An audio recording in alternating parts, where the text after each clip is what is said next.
वैश्विक गर्मी, वैश्विक प्रदूषण मांसाहार से किस तरह से बढ़ रहा है, इस विषय पर विस्तार से उद्बोधन देने के लिए और देश के लोगों को, दुनिया के लोगों को सचेत और सजग करने के लिए मैं आमंत्रित कर रहा हूं भाई राजीव जी को।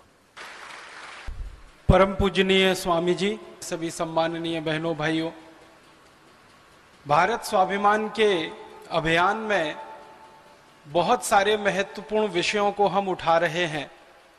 ऐसा ही एक बहुत महत्वपूर्ण विषय हमारे लिए और सारी दुनिया के लिए है ग्लोबल वार्मिंग, वैश्विक गर्मी, सारी दुनिया में बढ़ने वाली गर्मी। आप आजकल अगर समाचार पत्र पढ़ते हो, टेलीविजन पे खबरें देखते हो, तो अक्सर आपने ये शब्द सुना होगा कि सारी दुनिया में अभी गर्मी बढ़ रही है, धीरे धीरे दुनिया और ज्यादा गर्म हो रही है। आज से लगभग 100 वर्ष पहले दुनिया का जो औसतन तापमान होता था उसमें लगभग 2 डिग्री सेंटीग्रेड की वृद्धि हो गई है। हमारे भारत के और दुनिया के बहुत सारे वैज्ञानिक जो इस विषय पर काम कर रहे हैं, उनका ऐसा मानना है कि अगर इसी रफ्तार से दुनिया चलती रही तो अगले 20 से 25 वर्षों में और अधिक से अधिक सन 2050 तक आते आते सारी दुनिया की गर्मी और ज्यादा लगभग 4 डिग्री सेंटीग्रेड तक बढ़ जाएगी। और अगर ये गर्मी बढ़ गई सारी दुनिया में, तो वैज्ञानिकों का ये कहना है कि उत्तरी ध्रुव पर जो बर्फ जमा है वो बर्फ बहुत तेजी से पिघलना शुरू हो जाएगी। हमारे भारत देश में जो हिमालय में ग्लेशियर हैं, ये ग्लेशियर पिघलना शुरू हो जाएंगे। अगर उत्तरी ध्रुव की बर्फ पिघलती है और हिमालय के ग्लेशियर पिघलते हैं तो नदियों में पानी बहुत ज्यादा आएगा, और नदियों में पानी का अगर सतह बढ़ती है, तल बढ़ता है, तो ये बढ़ा हुआ नदियों का पानी अंत में जाके समुद्र में मिलेगा, तो समुद्र में पानी बढ़ जाएगा। और कहा यह जा रहा है कि समुद्र के पानी में थोड़ी सी बढ़ोतरी अगर हो गई, मामूली सी बढ़ोतरी अगर हो गई, समुद्र के पानी में आप कल्पना करिए लगभग 6-7 इंच की वृद्धि अगर हो जाए, वैज्ञानिक तो अनुमान कर रहे हैं कि 12 से 14 इंच की वृद्धि हो सकती है, लेकिन अगर 6 से 7 इंच के समुद्र के पानी के सतह में वृद्धि हो गई तो आपको बहुत दुख होगा ये जानकर कि दुनिया के बहुत सारे देश उसमें डूब जाएंगे। और दुनिया के देश जो डूबेंगे उनमें भारत का भी बहुत बड़ा इलाका है जो समुद्र में डूब सकता है। हमारे भारत में आपको मालूम है कि समुद्र के किनारे लगभग 2 लाख गांव हैं संपूर्ण भारत देश में। कर्नाटक में एक बहुत बड़ा इलाका है जो समुद्र के किनारे है। आंध्र प्रदेश का एक बहुत बड़ा क्षेत्र है जो समुद्र के किनारे है। तमिलनाडु का एक बहुत बड़ा क्षेत्र है, समुद्र के किनारे है। केरल का बहुत बड़ा क्षेत्र है, समुद्र के किनारे है। बंगाल का बहुत बड़ा क्षेत्र है, समुद्र के किनारे है। उड़ीसा का बहुत बड़ा क्षेत्र है, समुद्र के किनारे है। भारत में ऐसे लगभग 12 राज्य हैं जिनका कोई ना कोई इलाका समुद्र से लगता है। और अगर समुद्र के तल में 5-6 इंच से लेकर 12 से 14 इंच की वृद्धि हो गई तो भारत के लाखों लाखों गांवों का अस्तित्व खत्म हो सकता है। हमारे देश का जो गोवा है, जो सबसे खूबसूरत राज्यों में गिनती किया जाता है, ये गोवा पूरा समुद्र में डूब सकता है। मुंबई का इलाका पूरा समुद्र में डूब सकता है। केरल का आधे से ज्यादा इलाका समुद्र में डूब सकता है।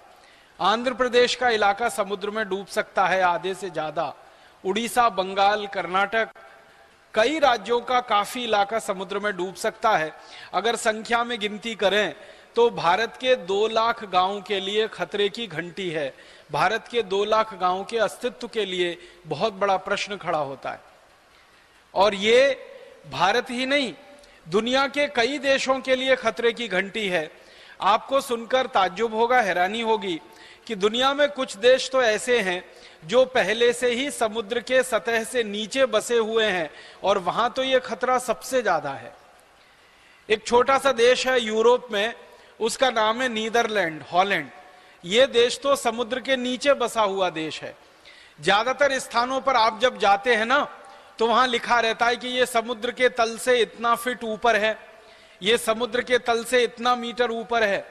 हॉलैंड में जब जाते हैं तो वहां लिखा रहता है कि ये समुद्र के तल से इतना फीट नीचे है या समुद्र के तल से इतना मीटर नीचे है। तो हॉलैंड जैसे देश जो पहले से ही समुद्र तल के नीचे हैं, उनके अस्तित्व को तो और भी बड़ा खतरा है अगर ये दुनिया में गर्मी बढ़ती जाए और इस बढ़ती हुई गर्मी से बर्फ पिघलना शुरू हो जाए, उत्तरी ध्रुवों की बर्फ पिघल जाए, भारत के हिमालय क्षेत्र की बर्फ पिघल जाए, तो लाखों गांवों के लिए, हजारों शहरों के लिए खतरा है। और ये गांव और शहरों के लिए खतरा है, उसके साथ साथ मनुष्य जीवन के लिए खतरा है। आप बोलेंगे वो कैसे? जब गर्मी बढ़ती है तो पूरे वातावरण का जो मौसम का चक्र है ना, वो बदल जाता है। सबसे बड़ा बदलाव क्या आता है कि मौसम के चक्र में जितनी गर्मी होनी चाहिए उसी के अनुसार बारिश होती है, जितनी बारिश होनी चाहिए उसी के अनुसार सर्दी होती है, और जितनी सर्दी होनी चाहिए उसके अनुसार फिर गर्मी होती है, और फिर जितनी गर्मी होनी चाहिए उसके अनुसार बारिश होती है। माने गर्मी, सर्दी, बारिश ये सब एक दूसरे के साथ आंतरिक रूप से बहुत गहराई से जुड़े हुए हैं। थोड़ी गर्मी बढ़े तो बारिश कम ज्यादा होती है, थोड़ी गर्मी बढ़े तो सर्दी भी कम ज्यादा होती है। अब बारिश कम ज्यादा हो जाए तो हमारे देश के कृषि उत्पादन पर बहुत बुरा असर पड़ता है। इसी तरह से सर्दी कम ज्यादा हो जाए तो कृषि उत्पादन पर बहुत बुरा असर पड़ता है। मैं एक छोटे से उदाहरण से आपको ये समझाता हूं। सर्दियों का सत्र शुरू हो गया है। ये सर्दियों का सत्र थोड़े दिन चलेगा, लगभग 3 से 4 महीने। अगर इसमें सर्दी आधा डिग्री सेंटीग्रेड भी कम हो जाए, जितनी जरूरत है अगर उतनी सर्दी ना हो, तो आपको सुनकर हैरानी होगी कि गेहूं की फसल नहीं आएगी। गेहूं जो पकता है हमारे देश में दाने के रूप में, वो पकेगा नहीं, फसल पूरी नहीं आएगी, गेहूं का उत्पादन बहुत कम हो जाएगा। इसी तरह से उल्टा है, अगर गर्मी ज्यादा बढ़ जाए तो गर्मियों के सीजन में, गर्मियों के सत्र में आने वाली फसल के उत्पादन पर बहुत बुरा असर पड़ता है। तो गर्मी जितनी होनी चाहिए उतनी ही होनी चाहिए, सर्दी जितनी होनी चाहिए उतनी ही होनी चाहिए, बारिश जितनी होनी चाहिए उतनी ही होनी चाहिए। जो प्रकृति ने तय किया है हजारों साल की व्यवस्था में, लाखों साल की व्यवस्था में, वो कम ज्यादा नहीं होना चाहिए। वो जैसा प्रकृति ने तय किया है वैसे ही रहना चाहिए, तब तो सारी दुनिया अच्छे से चलती है। लेकिन इसमें कम ज्यादा थोड़ा भी हो जाए तो सारी दुनिया तहस नहस हो सकती है। लाखों लाखों एकड़ गेहूं की फसल बर्बाद हो जाए, लाखों लाखों एकड़ बाजरे की फसल खराब हो जाए, लाखों लाखों एकड़ मक्की की फसल खराब हो जाए, लाखों लाखों एकड़ धान की फसल खराब हो जाए, ये पूरी संभावना है अगर मौसम का चक्र थोड़ा भी इधर से उधर हो जाए या थोड़ा भी मौसम के चक्र में परिवर्तन हो जाए। इसलिए सारे दुनिया के वैज्ञानिक बहुत ज्यादा इस बात पर चिंतित हैं कि पिछले 100 वर्षों में वातावरण में 2 डिग्री सेंटीग्रेड की गर्मी तो हो चुकी है, और अगले 50 वर्ष तक, माने 2050 तक आते आते और 2-2.5 डिग्री सेंटीग्रेड बढ़ जाए ऐसी संभावना दिख रही है। तो सारी दुनिया ऊपर से नीचे तहस नहस हो जाएगी और दुनिया में भयंकर आफत और प्रलय आ जाएगी। इसलिए सारे दुनिया के देश मिलकर आजकल एक वार्ता कर रहे हैं, एक संवाद कर रहे हैं, और उस वार्ता और संवाद का मुख्य विषय है कि सारी दुनिया की गर्मी को कैसे कम किया जाए और इस गर्मी को कैसे रोका जाए। अंतर्राष्ट्रीय स्तर पर एक संधि हुई है, उस संधि का नाम है क्योटो प्रोटोकॉल। क्योटो एक छोटा सा शहर है जापान नाम के देश में। वहां पर लगभग 4 वर्ष पहले दुनिया के 156 देशों के राष्ट्रपति, प्रधानमंत्री सब लोग इकट्ठे हुए। भारत के भी प्रधानमंत्री गए, अमेरिका के राष्ट्रपति वहां आए, चीन के राष्ट्रपति वहां आए, और दुनिया के सभी 156 देशों के राष्ट्रपति, प्रधानमंत्री वहां एकत्रित हुए। सबने मिलकर आपस में एक फैसला किया, और फैसला यह किया है कि सारी दुनिया में जितनी गर्मी बढ़ रही है उसके कारणों का पता लगाया जाए। जो जो कारण से गर्मी बढ़ रही है उन कारणों को ठीक करने के लिए सारे देश मिलकर प्रयास करें। तो लगभग 4-5 वर्षों से पूरी दुनिया में वैज्ञानिकों के छोटे बड़े दल बने हैं और वो इस बात का अध्ययन कर रहे हैं कि ये जो गर्मी बढ़ रही है इसके सबसे बड़े कारणों में से मुख्य कारण कौन कौन से हैं। तो वैज्ञानिकों ने जो अभ्यास किया अब तक, जो अध्ययन किया है, उसके लिए जो सबसे बड़ा दल बना भारत के वैज्ञानिकों का और दुनिया के वैज्ञानिकों का, उसके अध्यक्ष एक बहुत बड़े वैज्ञानिक बने। उनका नाम है डॉक्टर R.K. पचौरी। उनके नेतृत्व में वैज्ञानिकों का एक बड़ा दल बना। उस दल ने लगभग 4 वर्षों से थोड़े ज्यादा समय अध्ययन किया। अध्ययन करके उन्होंने जो सारी दुनिया को बताया कि गर्मी बढ़ रही है, उसके सबसे बड़े कारणों में से एक कारण है लोगों का जीवन शैली। और लोगों का जीवन शैली में सबसे मुख्य कारण है लोगों के द्वारा मांसाहारी भोजन का उपयोग और उपभोग। हम जानते हैं कि दुनिया में 2 तरह के लोग रहते हैं इस समय। एक तो ऐसे लोग हैं जो जीवन में बचपन से लेकर और उम्र के आखिरी दिन तक शाकाहारी हैं, और एक ऐसे भी लोग हैं दुनिया में जो बचपन से लेकर और उम्र के आखिरी दिन तक मांसाहारी हैं। तो भारत के और दुनिया के वैज्ञानिकों ने जो अध्ययन किया तो पाया कि जो लोगों की जीवन शैली में मांस खाना बहुत ज्यादा है, जो बहुत ज्यादा मांस का उपयोग करते हैं, जो बहुत ज्यादा मांस का उपभोग करते हैं, उनके कारण दुनिया में सबसे ज्यादा गर्मी बढ़ रही है। अगर उस गर्मी के बढ़ने को कोई अंक से निरूपित किया जाए और मैं आपको समझाने के लिए एक सरल अंक का उपयोग करूं, तो ऐसे समझ लीजिए कि दुनिया में 20 कारण हो सकते हैं, 50 कारण हो सकते हैं गर्मी बढ़ने के। उनमें सबसे बड़ा कारण है मांस का उत्पादन और उसका उपभोग। तो मांस का उत्पादन करने वाले जो देश और मांस का उपभोग करने वाले जो देश हैं, वो सबसे ज्यादा गर्मी बढ़ा रहे हैं। अब इस गर्मी बढ़ाने को प्रतिशत में अगर मैं बताने की कोशिश करूं, तो मान लीजिए 100% कुल अंक होते हैं, तो इसमें 25% गर्मी बढ़ रही है, वो मांसाहारी लोगों के जीवन शैली के कारण बढ़ रही है। 18% जो गर्मी बढ़ रही है वो दुनिया में फालतू गाड़ियां चलाने से और बिना जरूरी यात्राएं करने से बढ़ रही है। 25% गर्मी बढ़ रही है मांसाहारी भोजन से, 18% गर्मी बढ़ रही है फालतू के यातायात से, और बची हुई जो गर्मी बढ़ रही है वो बची हुई गर्मी बढ़ रही है प्रदूषण से और औद्योगिक उत्पादन के द्वारा और सेवाओं के द्वारा, और थोड़ा बहुत हिस्सा उसमें खेती और जानवरों के द्वारा। तो कुल मिलाकर गर्मी बढ़ने के इतने सारे कारण हैं। औद्योगिक कारणों में लगभग 18-20 कारण हैं, उनके ज्यादा विस्तार में नहीं जाना चाहता, समय चला जाएगा। तो औद्योगिक उत्पादन को सारी दुनिया में कहा गया कि एक उत्पादन ऐसा जो बहुत जरूरी है लोगों के जीवन को चलाने के लिए, जो आवश्यक उत्पादन है, और एक उत्पादन ऐसा जो बिल्कुल जरूरी नहीं है, लोगों के जीवन को बिना उस उत्पादन के भी चलाया जा सकता है। जैसे मैं एक उदाहरण दूं कि हम खाना खाते हैं, तो खाना खाने के लिए चावल का उत्पादन करना पड़ता है, गेहूं का उत्पादन करना पड़ता है, चने दाल सब्जियों का उत्पादन करना पड़ता है, फलों का उत्पादन करना पड़ता है, हमें सूखे मेवों का उत्पादन करना पड़ता है। तो इस उत्पादन को माना जाता है ये जरूरी उत्पादन है। इसी तरीके से आपको स्नान करना है तो आपको साबुन चाहिए, कपड़े धोने हैं तो आपको वॉशिंग पाउडर, डिटर्जेंट पाउडर चाहिए, आपको अपने जीवन में दैनिक कामों को पूर्ति करने के लिए जो काम में आने वाली चीजों का उत्पादन है वो भी जरूरी माना जाता है। तो दुनिया में 2 तरह का उत्पादन है, एक जरूरी, गैर जरूरी उत्पादन क्या माना जाता है दुनिया में। उदाहरण के लिए आप अपने घर में रेफ्रिजरेटर का इस्तेमाल करते हैं, तो ये रेफ्रिजरेटर का सारी दुनिया में उत्पादन गैर जरूरी माना जाता है। माने अगर रेफ्रिजरेटर ना भी बने तो भी हमारा जीवन चलाया जा सकता है। इसी तरह से एयर कंडीशनर में हम रहते हैं तो एयर कंडीशनर का उत्पादन गैर जरूरी माना जाता है। तो गैर जरूरी उत्पादन में मैंने 2 उदाहरण दिए, रेफ्रिजरेटर है, एयर कंडीशनर है, और जरूरी उत्पादन में मैंने कहा चना, चावल, दाल, मटर आदि आदि चीजें हैं।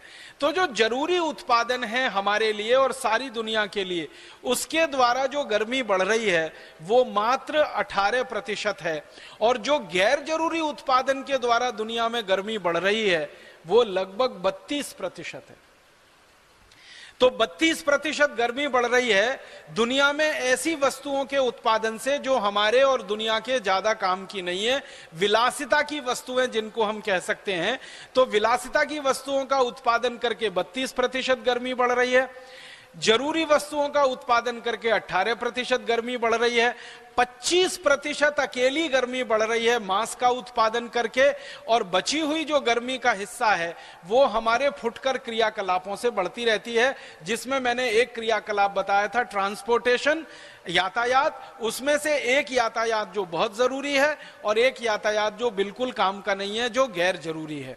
तो ऐसे करके दुनिया में सारा बंटवारा हुआ है। सारे वैज्ञानिकों का यह मानना है कि सबसे ज्यादा अगर गर्मी कम हम कर सकते हैं तो एक ही क्षेत्र में इस समय कम कर सकते हैं, और वो क्षेत्र है मांस के उत्पादन में कमी लाकर और मांस के उपभोग को कम करके सारी दुनिया में गर्मी को कम किया जा सकता है।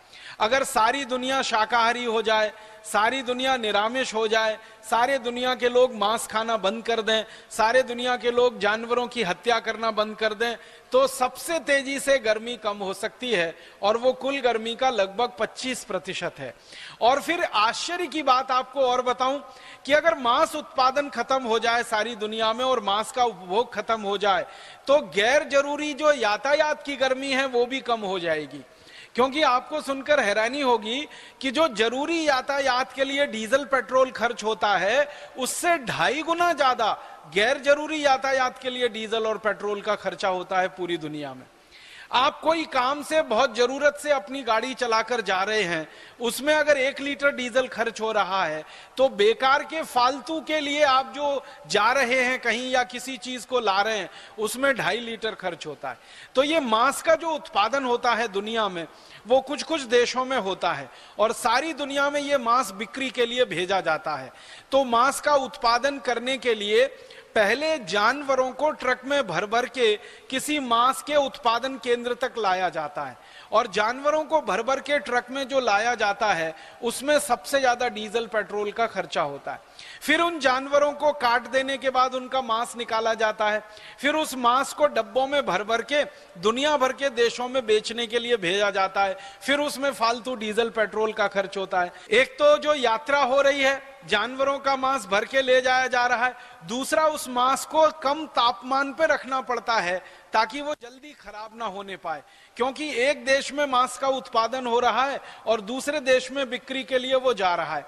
कल्पना करिए कि कनाडा में मांस का उत्पादन हो रहा है और वो भारत में बिक्री के लिए आ रहा है, तो कनाडा से 20,000 मील की दूरी तय करके वो भारत में आएगा, या अमेरिका में मांस उत्पादन हुआ और भारत में आ रहा है, या भारत में मांस उत्पादन हुआ और अमेरिका जा रहा है। तो ये हजारों मील की जो दूरी मांस के लिए तय की जाती है, मांस को एक स्थान से दूसरे स्थान तक ले जाने के लिए, इसमें मांस का लाना ले जाना तो एक बात है, लेकिन मांस को कम तापमान पर रखने के लिए उसको हर समय एयर कंडीशनड स्थिति में रखना पड़ता है। उसमें जो ऊर्जा खर्च होती है वो आने जाने से भी कई गुना ज्यादा होती है।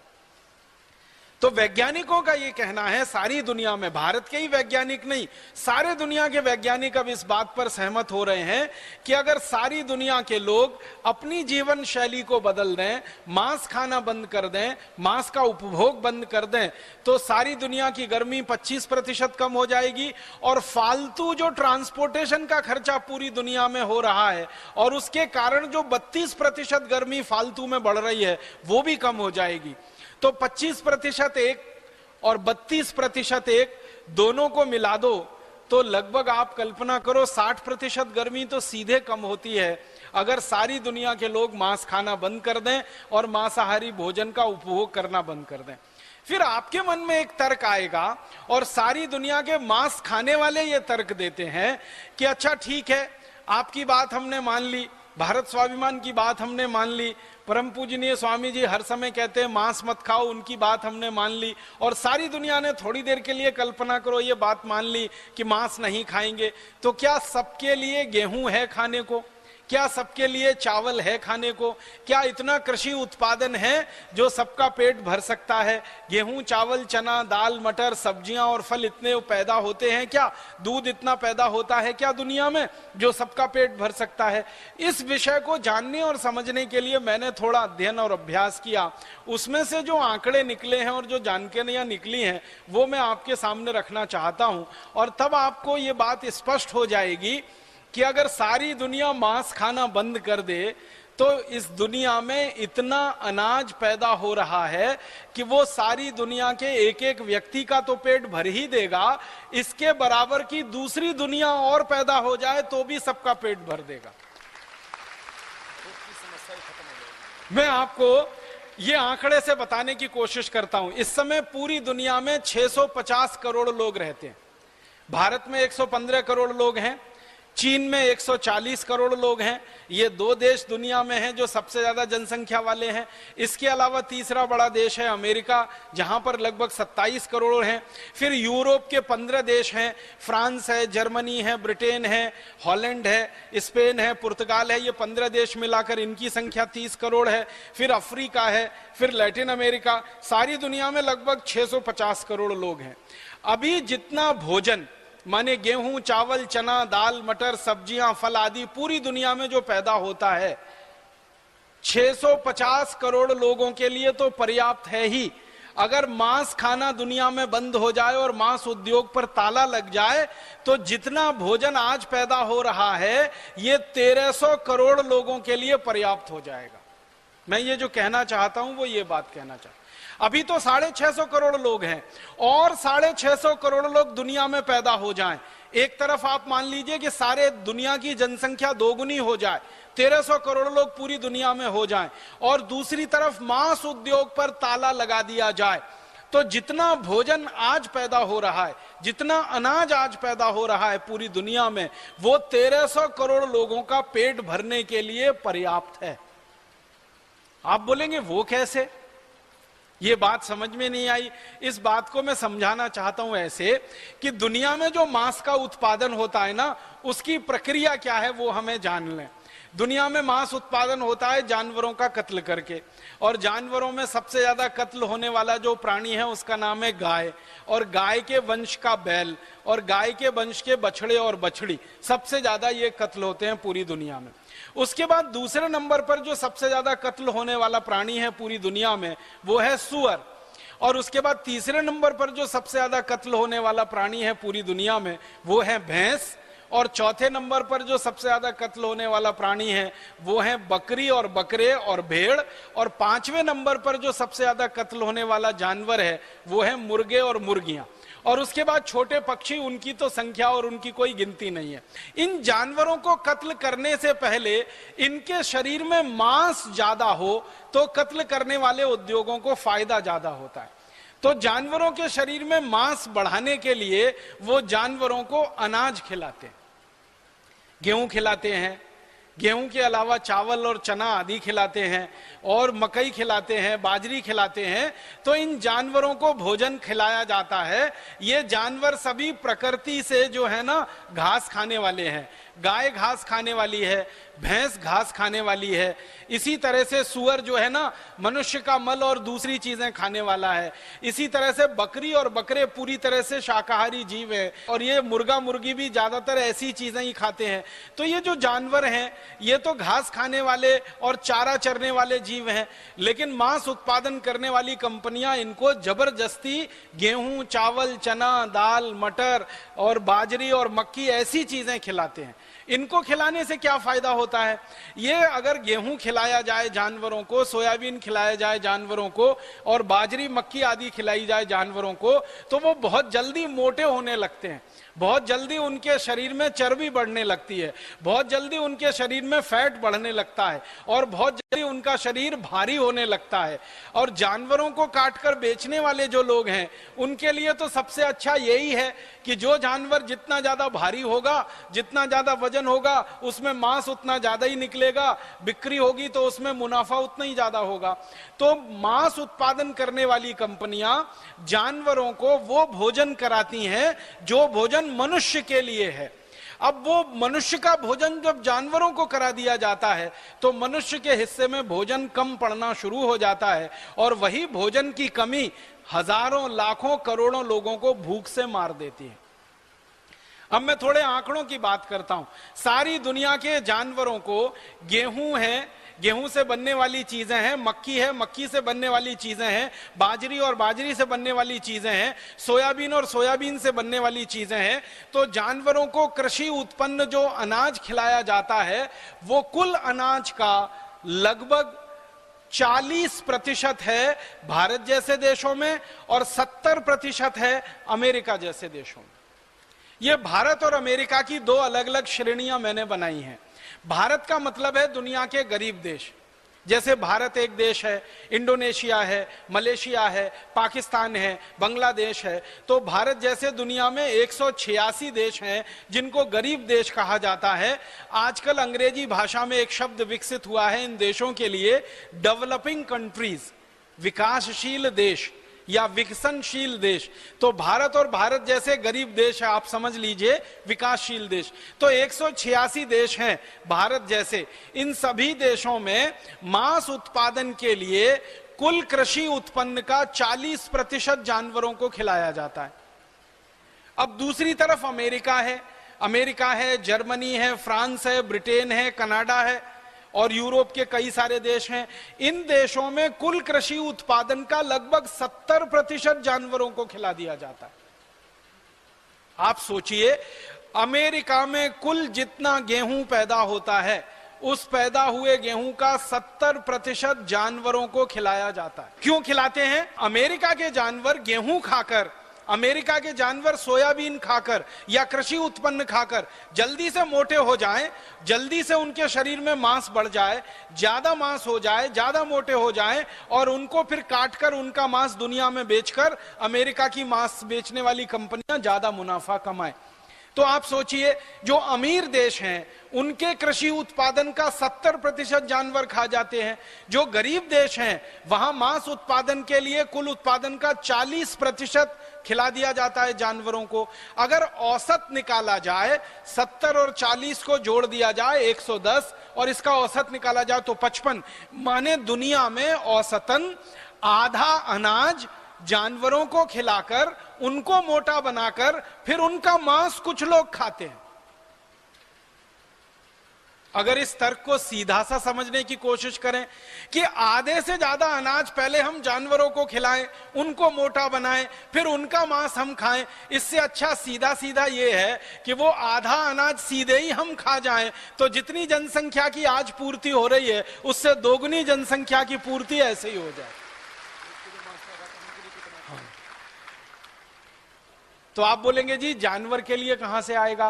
प्रकृति ने, भगवान ने, परमात्मा ने ऐसी सुंदर व्यवस्था की है कि जहां से आपके लिए भोजन आता है वहीं जानवरों के लिए भी पैदा हो जाता है। उसके लिए अतिरिक्त प्रयास नहीं करना पड़ता। अगर आप खेती करते हैं, किसान हैं, तो आपको मालूम है हम गेहूं पैदा करते हैं तो गेहूं का ऊपर वाला हिस्सा तो हमारे काम आ जाता है खाने के लिए और नीचे का पूरा हिस्सा किसी गाय बैल भैंस के काम आ जाता है खाने के लिए। तो अतिरिक्त कुछ पैदा नहीं करना पड़ता जानवर के लिए। माने मनुष्य के लिए जो कुछ पैदा हो रहा है उसी से जानवर की पूर्ति होती है। हम मक्की का उत्पादन करते हैं, हम बाजरी का उत्पादन करते हैं, तो मक्की और बाजरी के ऊपर का जो हिस्सा है बाल वाला, जो लगभग 1 फीट का होता है, वो तो हमारे काम आ जाएगा और बचा हुआ नीचे का 6-7 फीट का जो हिस्सा है वो तो किसी जानवर के ही काम आने वाला है। तो प्रकृति और परमात्मा ने तो व्यवस्था ऐसी की है कि मनुष्य के लिए कुल उत्पादन जितना चाहिए उससे 6-7 गुना ज्यादा उत्पादन चारे और घास का जानवरों के लिए हो ही जाता है। उसके लिए कोई अतिरिक्त प्रयास नहीं करना पड़ता। इसलिए जानवरों की हमें यह चिंता छोड़ देनी पड़ेगी कि अगर हम उनको अनाज नहीं खिलाएंगे तो उनका पेट कहां से भरेगा। उनका पेट भरने के लिए तो प्रकृति और परमात्मा ने व्यवस्था की हुई है, आप उसकी चिंता मत करिए। आप तो सिर्फ इतनी चिंता करिए कि अपने पेट में ये जानवरों को काट काट कर डालना बंद कर दीजिए, इनका मांस खाना बंद कर दीजिए। सारी दुनिया की व्यवस्था तो बहुत सुंदर और बहुत अच्छे से है। मैं थोड़ी सी और बात समझाने के लिए कुछ आपके सामने आंकड़े रखना चाहता हूं। सारी दुनिया में इस समय मांस का जो कुल उत्पादन होता है पूरी दुनिया में, 200 देश हैं कुल मिलाकर, भारत सहित, अमेरिका सहित, कनाडा, जर्मनी जैसे। तो पूरी दुनिया के 200 देशों में कुल मांस का एक साल में उत्पादन होता है 28 करोड़ 50 लाख मीट्रिक टन। एक मीट्रिक टन में लगभग 1000 किलोग्राम होते हैं। तो 28 करोड़ 50 लाख मीट्रिक टन मांस का उत्पादन पूरी दुनिया में होता है। इस पूरे के पूरे मांस के उत्पादन को मांस पैदा करने वाली कंपनियां बोल रही हैं कि 2050 तक हम इसको 46 करोड़ 50 लाख मीट्रिक टन कर देंगे उस उत्पादन को। मतलब जो उत्पादन आज हो रहा है उसका लगभग दोगुना वो कर देंगे 2050 तक। इसका मतलब सीधा सा ये है कि मांस उत्पादन करने वाली कंपनियां पूरी दुनिया में ताकत से लगी हुई हैं कि मांस का उत्पादन बढ़े। और ये मांस का उत्पादन तभी बढ़ेगा जब मांस का उपभोग बढ़े, मांस का उपयोग बढ़े, मांस का ज्यादा से ज्यादा लोग उपयोग करें।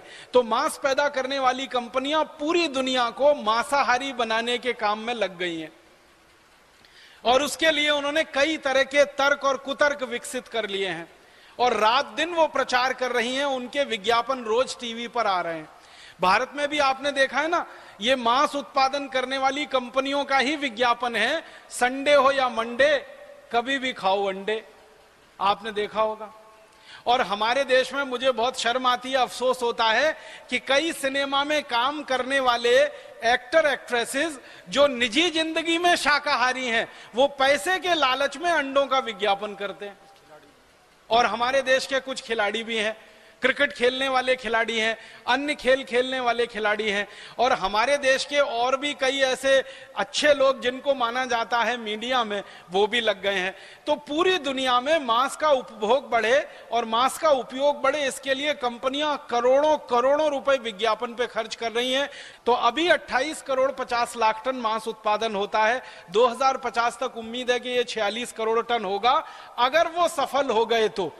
और दूसरी तरफ यह भी संभावना है कि अगर हम सफल हो गए, भारत स्वाभिमान अभियान सफल हो गया और सारी दुनिया में हमारे जैसे विचार के लोग सफल हो गए, तो आने वाले सन 2050 में पूरी दुनिया में मांस का उपभोग 0 होगा, 0 होगा, 0% होगा। माने ये जो 28 करोड़ 50 लाख टन आज हो रहा है, ये 2050 तक आते आते खत्म ही हो जाएगा, बंदी हो जाएगा, अगर हमारे जैसे लोग सफल हो गए और अपनी विचारधारा के लोग सारी दुनिया में बढ़ गए। तो ये लड़ाई अब देवासुर संग्राम की लड़ाई है। एक तरफ असुर लोग हैं जो मांस पैदा कर रहे हैं, मांस खा रहे हैं और मांस खिला रहे हैं, और एक तरफ आपके जैसे देव लोग हैं, देवता लोग हैं जो मांसाहारी जीवन शैली के खिलाफ सारी दुनिया को शाकाहारी बना रहे हैं और इस अभियान को बढ़ा रहे हैं योग और प्राणायाम के माध्यम से, और कोई कोई दूसरे लोग मेडिटेशन के माध्यम से, अलग अलग माध्यमों से ये काम चल रहा है। युद्ध सारी दुनिया में इस समय शुरू हो चुका है।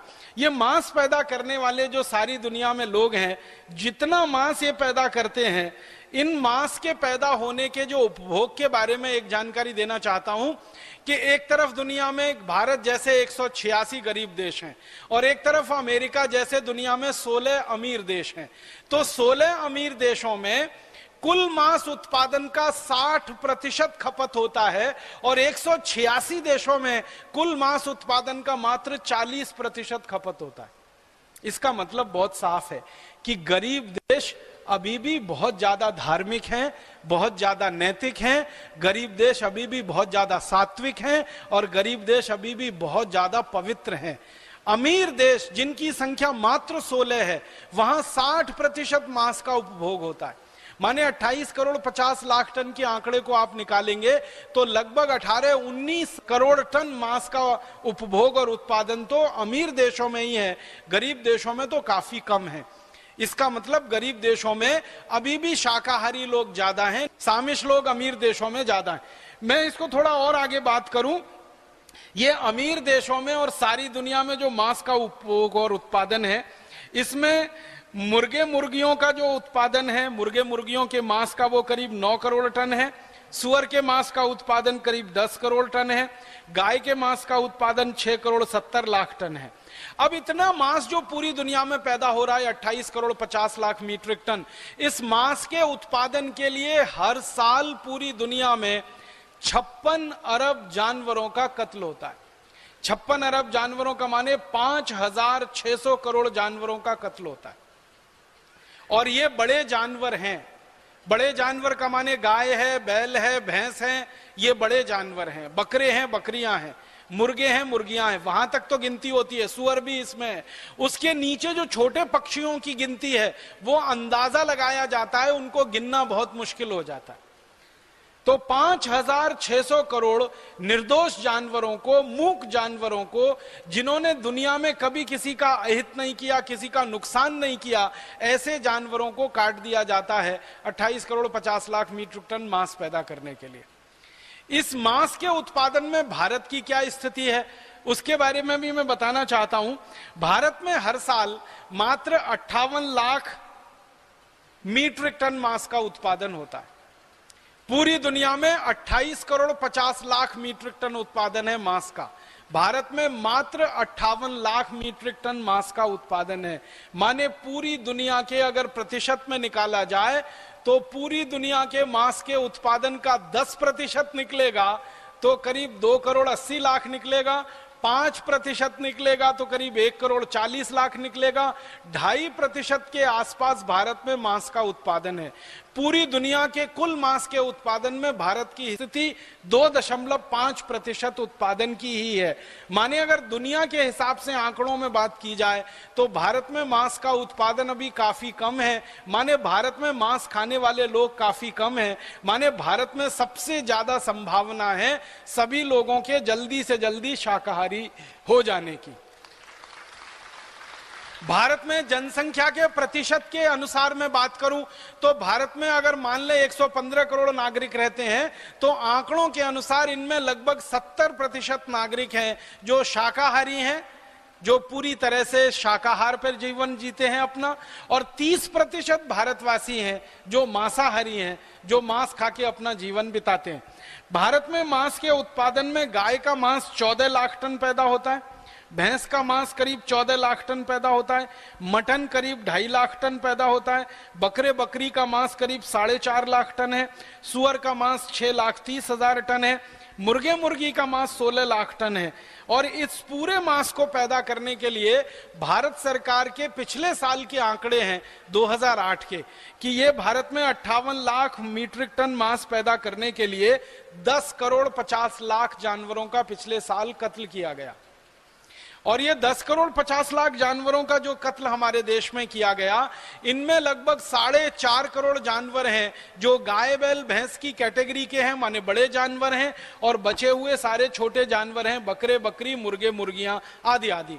तो भारत देश में लगभग 3,600 तो सरकार के रजिस्टर्ड कत्ल खाने हैं और करीब 36,000 अनरजिस्टर्ड कत्ल खाने हैं। इनके द्वारा कुल मिलाकर ये 10 करोड़ जानवर हर साल काटे जा रहे हैं और उसमें से 58 लाख मीट्रिक टन मांस पैदा हो रहा है। ये भारत की स्थिति है। इसी तरह चीन के बारे में अगर बात करूं तो चीन में हर साल 12 करोड़ मीट्रिक टन मांस पैदा होता है। और इसी तरह अमेरिका की बात करें तो अमेरिका में 4.5 करोड़ मीट्रिक टन मांस हर साल पैदा होता है। यूरोप की बात करें तो यूरोप में हर साल करीब 3.6 करोड़ मीट्रिक टन का है और दूसरे देशों में उससे कुछ कम है। अब ये जो मांस उत्पादन हो रहा है सारी की सारी दुनिया में, भारत सहित, इस मांस उत्पादन में 4-5 नुकसान सबसे बड़े हो रहे हैं। मैंने आपसे सबसे पहले कहा कि जो अनाज हम मनुष्य को खिलाने के लिए पैदा करते हैं वो अनाज का एक बहुत बड़ा हिस्सा जानवरों को खिलाया जा रहा है और जानवरों को मोटा बनाकर उनका मांस खाया जा रहा है। अगर जानवरों वाला अनाज सीधे मनुष्य को खाने को मिल जाए तो सारी दुनिया की भुखमरी खत्म हो जाए एक बार में ही। मैं आपको एक छोटी सी बात बताऊं, यूनाइटेड नेशंस ने अभी थोड़े दिन पहले एक स्टडी कराई, संयुक्त राष्ट्र ने एक अध्ययन कराया कि भारत में और दुनिया में हर दिन 40,000 लोग, जिनमें बच्चे भी शामिल है, बिना दूध और बिना रोटी के मरते हैं। 40,000 लोग हर दिन मरते हैं, भूख से मरते हैं। और सारी दुनिया में लगभग 200 करोड़ लोगों को भूखमरी की हालत है। पूरी दुनिया की लगभग 1/3 आबादी भूखमरी के कगार पर है। मैंने आपसे कहा था कि 650 करोड़ की पूरी दुनिया है, उसमें 200 करोड़ लोगों को हर समय भूखमरी की हालत रहती है और इनमें से 40,000 लोग हर दिन मर जाते हैं सारी दुनिया में भूख के कारण। अब इतने सारे लोग हर दिन मर रहे हों भूख के कारण, तो इन लोगों की भुखमरी खत्म हो जाए और 200 करोड़ लोगों की भुखमरी हमेशा के लिए खत्म हो जाए, उसके लिए संयुक्त राष्ट्र संघ की संस्था जिनका नाम है food and agricultural organization FAO, उन्होंने एक सर्वेक्षण किया और उनकी रिपोर्ट ये कहती है कि सारी दुनिया के मांस खाने वाले लोग अपने मांस के उपभोग में सिर्फ 10% की कटौती कर दें, सिर्फ 10%। माने जो लोग सारी दुनिया में मांस खा रहे हैं ना, उनमें से 10% लोग शाकाहारी हो जाएं, तो एक भी बच्चा पूरी दुनिया में भूख से नहीं मरेगा और एक भी व्यक्ति पूरी दुनिया में भूख से नहीं मरेगा। इसको दो तरह से समझ सकते हैं। अमेरिका में हर आदमी साल में 165 किलो मांस खा जाता है। चीन में हर आदमी साल में 95 किलो मांस खा जाता है। यूरोप में हर आदमी साल में लगभग 130 किलो मांस खा जाता है, यूरोप और कनाडा मिला के। तो कनाडा और यूरोप में 130 किलो मांस आदमी साल में खा जाता है, अमेरिका में 165 किलो खा जाता है, चीन में करीब करीब 95 किलो मांस हर आदमी साल में खा जाता है। भारत में हर आदमी साल में जो मांसाहारी है 3.5 किलो मांस खा जाता है। तो भारत की गिनती अगर अमेरिका, चीन और यूरोप की तुलना में करें तो बहुत नीचे आती है मांस खाने वालों में। फिर भी भारत के लोग अगर 10% मांस कम खाएं या भारत में 10% लोग शाकाहारी हो जाएं, अमेरिका में हर आदमी जो 165 किलो मांस साल का खा रहा है, वो अगर 165 किलो मांस को 150 किलो कर दे साल में खाना, या कनाडा का आदमी 120 किलो कर दे या 115 किलो कर दे और चीन का आदमी 80 किलो कर दे, अपने अपने मांस में 10% की कटौती कर दें अगर वो खाने में, तो दुनिया के 200 करोड़ लोगों का हमेशा के लिए पेट भरा जा सकता है। और 40,000 बच्चे जो रोज भूखे मर रहे हैं और बड़े लोग भी उनके साथ मर रहे हैं, उनकी जिंदगी में कभी भूखमरी से मौत नहीं हो सकती है। मतलब सीधा सा ये है कि मांसाहारी जीवन अगर छोड़ते हैं तो दुनिया के सारे लोगों को जिंदा रहने के लिए रास्ता खुलता है, दुनिया के लोगों का पेट भरता है। ये कितनी बड़ी बात है, और ये बात अभी अध्ययन में से निकल कर आई है जो संयुक्त राष्ट्र की संस्थाओं ने किया है। इसका मतलब बहुत साफ है कि दुनिया में जो लोगों को सेवा करनी है और लोगों का पेट भरना है, लोगों का जीवन अच्छा बनाना है, अगर सब मिलकर पूरी ताकत से एक ही काम में लग जाएं कि लोगों का मांस छुड़ा दें या लोगों को शाकाहारी बना दें, तो इतनी बड़ी सेवा पूरी दुनिया की हो सकती है, शायद ही कोई दूसरी सेवा उसके सामने हो।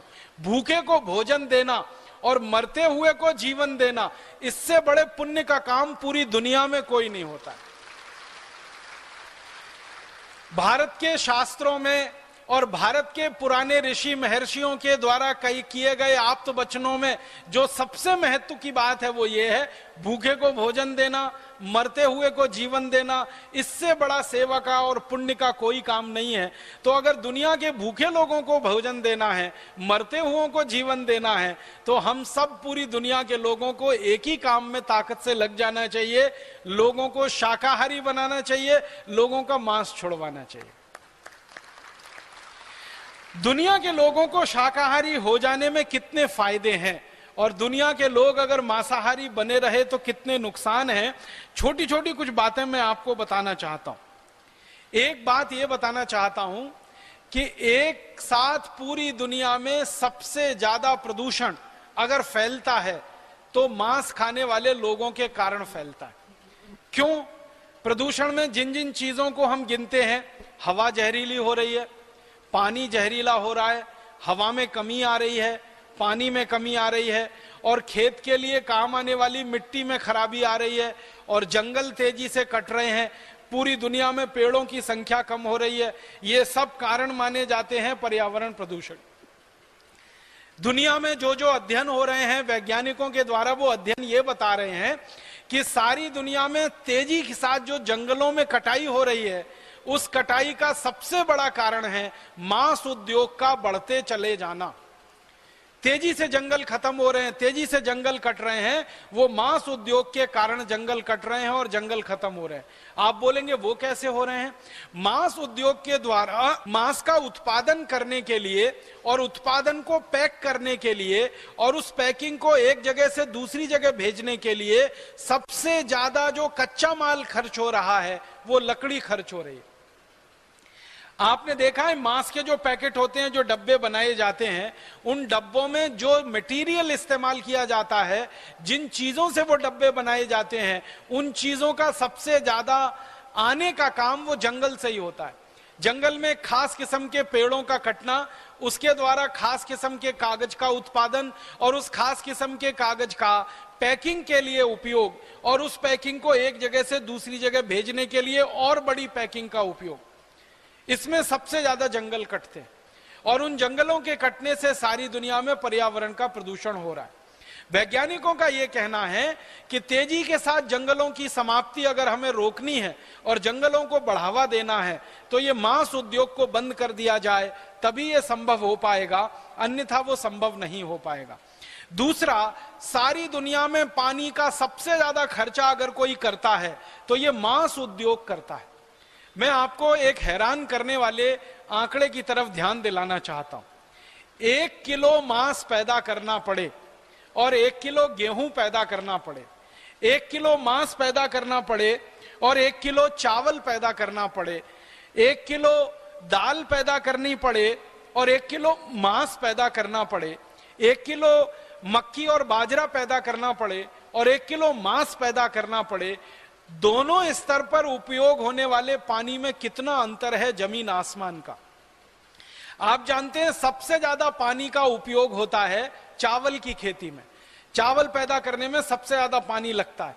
उसके बाद दूसरे नंबर पर गन्ने की खेती में सबसे ज्यादा पानी लगता है। तो गन्ने और चावल की खेती में से अगर 1 किलो चावल हम पैदा करें, 1 किलो चावल पैदा करने में 5000 लीटर पानी खर्च होता है।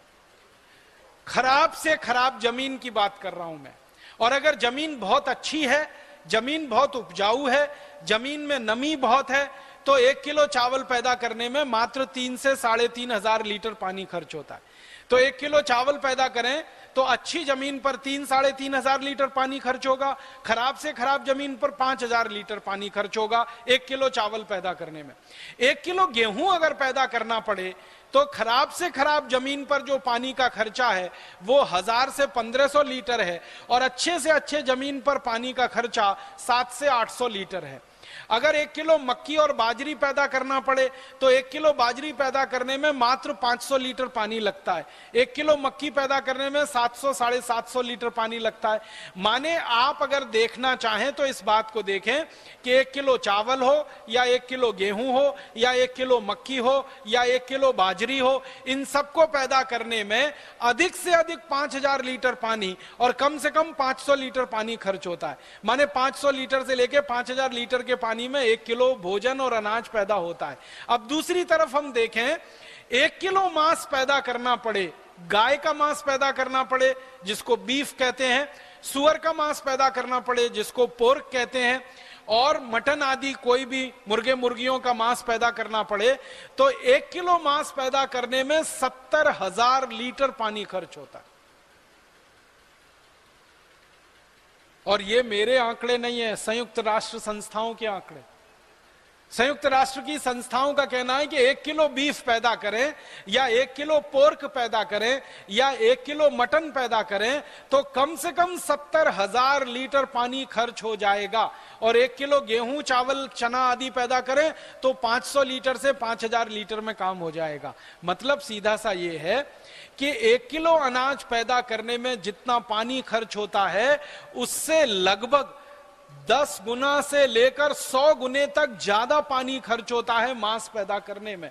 अब आप जरा सोचिए कि सारी दुनिया में अगर 1 किलो मांस पैदा करने में 70,000 लीटर पानी खर्च हो रहा है तो 28 करोड़ 50 लाख मीट्रिक टन, 28 करोड़ में 1000 का गुणा कर लो, इतने करोड़ किलोग्राम, और उसमें फिर 70,000 का गुणा करो, कितने करोड़ लीटर पानी की बर्बादी होती है मांस के उत्पादन। और आप जानते हैं पानी एक ऐसी वस्तु है जिसको किसी भी रासायनिक प्रक्रिया के द्वारा कारखाने में नहीं बनाया जा सकता और कितने ही पैसे खर्च करके आपके घर में पैदा नहीं किया जा सकता। पानी तो एक ऐसी वस्तु है जो प्रकृति के द्वारा ही हमको मिलती है। प्रकृति की एक ऐसी व्यवस्था है जिसमें से पानी हमको मिलता है। समुद्र का पानी गर्मियों में वाष्प बन के उड़ता है, बादलों के रूप में इकट्ठा होता है, फिर बादलों में संघनन की क्रिया चलती है और जब कम दबाव का क्षेत्र बन जाता है तो बादल बरस पड़ते हैं और पानी हमें मिल जाता है। इसी प्रकृति की प्रक्रिया के तहत एक एक बूंद पानी मिलता है और उस एक एक बूंद पानी का सबसे ज्यादा दुरुपयोग अगर कहीं हो रहा है तो मांस पैदा करने वाले उद्योगों में हो रहा है। 1 किलो मांस के लिए 70,000 लीटर पानी की बर्बादी। मैंने 2 दिन से इसका हिसाब निकाला तो मैं आपको एक सरल बात कहना चाहता हूं। आप अपने बाथरूम में, अपने स्नान घर में नल खोल के खड़े हो जाइए, 7 मिनट तक रोज नहाइए, 6 महीने लगातार नहाइए, उतने दिन में जितना पानी आप खर्च करेंगे उतना पानी 1 किलो मांस पैदा करने में खर्च हो जाएगा। माने एक साधारण आदमी 6 से 7 महीने रोज 6 मिनट अपने ऊपर पानी डाले, शॉवर के द्वारा पानी डाले या बाल्टी और मग से नहाने की कोशिश करे तो 6 महीने लगातार कोई व्यक्ति नहाने में जितना पानी खर्च करेगा उतना पानी 1 किलो मांस पैदा करने में एक क्षण में खर्च हो जाएगा। इसको एक दूसरे तरह से समझने की कोशिश करें। अच्छे से अच्छा पानी पीने वाला व्यक्ति दिन में 3 लीटर पानी पिए और एक दिन में अगर वो 3 लीटर पानी पिए तो महीने में 90 लीटर पानी पिए, साल में 900 लीटर पानी पिए या 1000 लीटर पानी पिए तो साल में एक व्यक्ति 1000 लीटर पानी पिएगा। 70 साल में एक व्यक्ति जितना पानी पिएगा उतना पानी 1 किलो मांस पैदा करने में एक क्षण में खर्च हो जाएगा। आप जरा सोचिए कितना बड़ा अत्याचार हो रहा है दुनिया में कि आप अगर 70 साल जिंदा रहते हैं, एक व्यक्ति जितना पानी का उपभोग करते हैं 70 साल में पीने के लिए, उतने पानी में 1 किलो मांस पैदा होता है। हम 6 महीने नहाने में जितना पानी खराब करते हैं उतना 1 किलो मांस पैदा करने में खर्च हो जाता है। और अगर परिवारों की संख्या गिनना शुरू करें तो मांस उत्पादन करने वाले उद्योग के लिए जितने पानी का खर्चा हो रहा है उतने ही पानी में 20 करोड़ परिवारों का जिंदगी भर के लिए, अगर 100 साल की जिंदगी मानी जाए तो जिंदगी भर के लिए पानी का खर्चा निकल सकता है। इसका मतलब समझते हैं, सारी दुनिया में 20 करोड़ परिवार भारत देश में है तो पूरी दुनिया में भारत जैसे देश लोगों का जिंदगी भर के लिए खर्चा निकल आए, इतने पानी का उपभोग भारत के लोग कुल मिलाकर जितना करते हैं उतना दुनिया का मांस उद्योग पानी को बर्बाद कर देता है। मांस के उत्पादन में कितनी पानी की बर्बादी हो रही है इस मांस के उत्पादन में, आप सोचिए। करोड़ों लोगों को पीने के लिए पानी नहीं मिल रहा है दुनिया में और इधर मांस उद्योग हजारों करोड़ लीटर पानी की बर्बादी कर रहा है। हमें अफसोस है, ये कहते हुए कोई खुशी नहीं होती, आजादी के 63 साल के बाद भी इस देश में लगभग 14 करोड़ परिवारों को पीने का शुद्ध पानी नहीं है। 20 करोड़ तो कुल परिवार हैं, 6 करोड़ परिवारों के पास तो पीने का शुद्ध पानी है, 14 करोड़ परिवारों के पास पीने का शुद्ध पानी नहीं है। 14 करोड़ परिवारों की माताओं बहनों को पीने का शुद्ध पानी लेने के लिए अपने अपने घर से 3-3, 4-4 किलोमीटर दूर पैदल जाना पड़ता है, 1 बाल्टी पानी लाना पड़ता है। और भारत देश में 14 करोड़ परिवारों में यह दृश्य रोज देखने को मिलता है कि माताएं बहनें सवेरे 3-4 बजे उठती हैं, एक खाली बाल्टी लेके जाती हैं, उसमें पीने का पानी भर के लाती हैं, फिर भोजन बनाती हैं, फिर दोपहर को वही बाल्टी खाली लेके जाती हैं, फिर पीने का पानी लाती हैं, फिर शाम का भोजन बनता है और इसी में उनका पूरा जीवन तमाम होता है, पीने का पानी लाने और भोजन बनाने में। तो 14 करोड़ परिवारों को भारत में पीने का शुद्ध पानी ना मिले और भारत जैसे देश में मांस उत्पादन करने वाली कंपनियां हजारों करोड़ लीटर पानी का दुरुपयोग करें और सारी दुनिया में मांस पैदा करने वाली कंपनियां करोड़ों करोड़ों लीटर पानी का दुरुपयोग करें, यह बहुत बड़ा अन्याय और अत्याचार है जो पानी को लेकर पूरी दुनिया के लोगों के ऊपर किया जा रहा है। दूसरा बड़ा अन्याय और अत्याचार क्या होता है, जब जानवरों का मांस बाजार में बिकता है तो उनको कत्ल किया जाता है, कत्ल करने के लिए कत्ल खाने बनाए जाते हैं। इन कत्ल खानों में जब जानवरों को कत्ल किया जाता है तो बहुत बेरहमी के साथ किया जाता है, बहुत हिंसा होती है, बहुत अत्याचार होता है। आप अगर देख लेंगे किसी जानवर को कत्ल खाने में कत्ल होते हुए तो बहुत दिन तक शायद आपको नींद नहीं आएगी, आपको खाना अच्छा नहीं लगेगा। इतने ज्यादा बर्बरता से जानवरों को कत्ल किया जाता है। और जानवरों का कत्ल होते समय उनकी जो चीत्कार निकलती है, उनके शरीर से जो स्ट्रेस्ड हार्मोन निकलते हैं और उसकी जो शॉक वेव्स निकलती हैं, वो पूरी दुनिया को तरंगित कर देती हैं, कंपायमान कर देती। आपको एक छोटे से उदाहरण से समझाता हूं। जब किसी जानवर को काटा जाता है तो क्या स्थिति होती होगी, आप इसको थोड़ी देर की कल्पना करके समझने की कोशिश करिए। आपके ऊपर अगर कोई व्यक्ति हमला करे और आपको मार डालने की कोशिश करे तो आपने महसूस किया है आपके दिल की धड़कन बढ़ जाती है। उस समय आपने महसूस किया होगा आपके माथे पे बहुत तेज पसीना आने लगता है, आपकी हथेलियों में पसीना आने लगता है, आपके पांव में पसीना आने लगता है, आपके दिल की धड़कन बढ़ जाती है, आपका ब्लड प्रेशर बहुत तेजी से बढ़ने लगता है। माने शरीर में कुछ खास तरह के परिवर्तन आते हैं जब कोई हमारे ऊपर हमला करता है। और हमला करने की स्थिति में हमारा शरीर, हमारा मन दो ही प्रयास करता है, या तो हमलावर से हम लड़ जाएं, भिड़ जाएं, या वहां से भागकर अपनी जान बचाएं। तीसरा कोई प्रयास आपका शरीर उस समय नहीं कर सकता।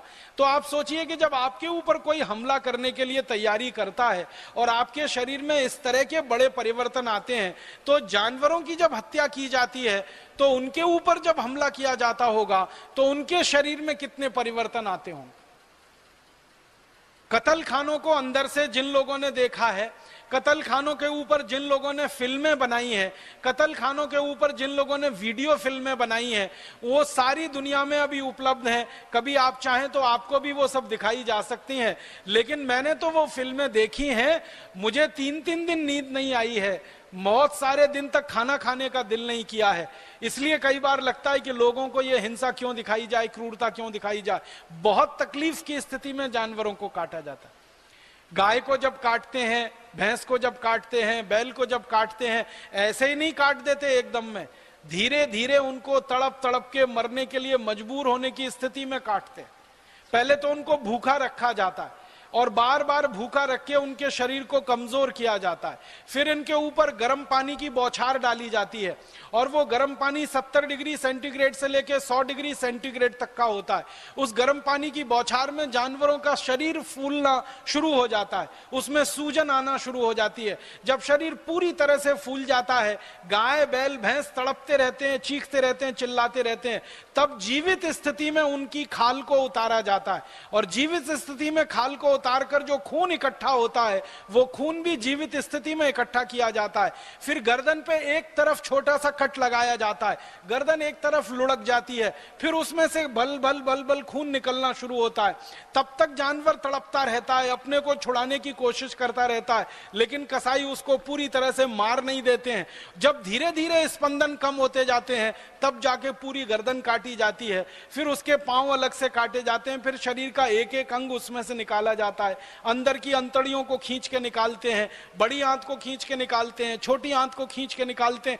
माने इतनी ज्यादा बर्बरता और क्रूरता के साथ उनको कत्ल किया जाता है।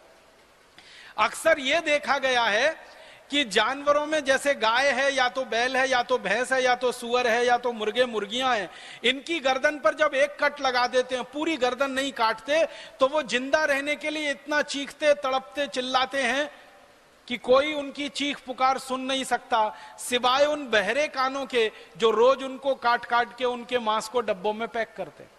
बहुत क्रूरता होती है। अब आप क्या समझते हैं, ये जो क्रूरता होती है, इस क्रूरता में जानवरों की जो चीत्कार निकलती है, जो चीखें निकलती हैं, वो पूरे वातावरण में ही घूमती रहती हैं।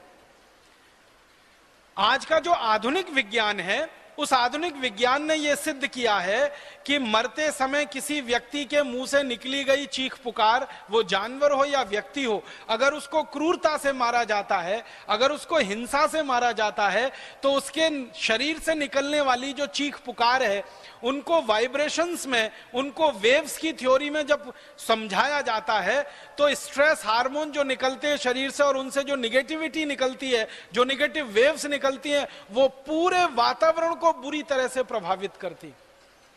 और उस वातावरण पर पड़ने वाले प्रभाव का अन्य सभी मनुष्यों के ऊपर प्रभाव पड़ता है और अन्य सभी मनुष्यों के मन में नकारात्मक भाव ज्यादा से ज्यादा आते हैं और नकारात्मक भाव जब ज्यादा से ज्यादा लोगों में आते हैं तो हिंसा करने की प्रवृत्ति लोगों में बढ़ती है। तो जानवरों को हिंसा करके जिस तरह से मारा जाता है, उस हिंसा की प्रतिक्रिया सीधे साधे सच्चे भोले भाले लोगों के ऊपर भी बहुत ज्यादा तेजी से होती है। दुनिया के वैज्ञानिक अब इस बात पर सहमत हो रहे हैं कि जानवरों को मारकर जो हिंसा हो रही है और उससे जो शॉक वेव्स निकल रही हैं सारी दुनिया में, ये सीधे साधे भोले भाले स्वस्थ लोगों के मन मस्तिष्क को इतनी ज्यादा प्रभावित कर रही हैं कि लोग बहुत ज्यादा नकारात्मक और हिंसक हो रहे हैं। और नकारात्मकता और हिंसा सारी दुनिया में बढ़ रही है तो अत्याचार और पाप पूरी दुनिया में बढ़ रहा है, वो जानवरों की होने वाली हत्या है। दिल्ली विश्वविद्यालय में 2 प्रोफेसर हैं जिन्होंने पिछले 20 साल इस पर रिसर्च किया और अध्ययन किया है। उनका तो ये दावा है, वो दोनों प्रोफेसर इस देश के, एक का नाम है श्री मदन मोहन और एक दूसरे उनके सहयोगी, बहुत बड़े भौतिक शास्त्री हैं दोनों। भारत सरकार ने उनको पुरस्कार दिया है इस बात के लिए। उनकी फिजिक्स की रिसर्च ये कहती है कि जानवरों को जितना ज्यादा कत्ल किया जाएगा, जानवरों को जितना ज्यादा हिंसा से मारा जाएगा, उतना ही अधिक दुनिया में भूकंप आएंगे, उतने ही अधिक दुनिया में जलजले आएंगे, उतने ही अधिक दुनिया में प्राकृतिक आपदा होगी, उतने ही अधिक दुनिया में संतुलन बिगड़ेगा, असंतुलन बढ़ेगा। ये कोई ज्योतिष व्यक्ति का कहना नहीं है, कोई पाखंडी व्यक्ति का कहना नहीं है। भौतिक शास्त्री इस देश में जिनको भारत सरकार ने पुरस्कार दिया है, प्रोफेसर मदन मोहन, उनकी रिसर्च है, उनकी थीसिस है। 20 साल काम किया उन्होंने इस विषय पर। उन्होंने काम किया कि जहां जहां कत्ल खाने दुनिया में है भारत में, और वहां जाकर उन्होंने रहकर देखा, शॉक वेव्स को उन्होंने एब्जॉर्व किया और उनको नापा, उनको तौला, उनका अभ्यास किया और उन्होंने पाया कि ज्यादा से ज्यादा दुनिया में प्राकृतिक रूप से जो दुर्घटनाएं हो रही हैं उनका एक बड़ा कारण कत्ल खाने हैं और उनमें से निकलने वाले जानवरों की चीख पुकार है। बहुत बड़ा नुकसान पूरी दुनिया इसमें झेल रही है। और एक बहुत बड़ा नुकसान हो रहा है पूरी दुनिया को। एक तरफ जानवर कट रहे हैं, मनुष्य का खाना जानवरों को खिलाया जाए तो है ही, मनुष्य के लिए जो स्थान सुरक्षित है रहने के लिए और जीवन यापन करने के लिए, उस स्थान को जानवरों के लिए आरक्षित किया जा रहा है। क्योंकि ये जो कत्ल खाने बनते हैं, इन कत्ल खानों की जगह 1-2 वर्ग मीटर की नहीं होती, 1-2 वर्ग किलोमीटर की नहीं होती, हजारों वर्ग किलोमीटर में कत्ल खानों के चरागाह बनाए जाते हैं और उनमें रेंच बनाए जाते हैं। जिन स्थानों पर आदमी रह सकता है, मनुष्य रह सकता है, ऐसे हजारों किलोमीटर के स्थान जानवरों के बाड़े के रूप में विकसित किए जाते हैं ताकि कत्ल करने वाले जानवरों को वहां विकसित किया जा सके और उन जानवरों को फिर वहां बड़ा करके उनका मांस लोगों को खिलाया जा सके।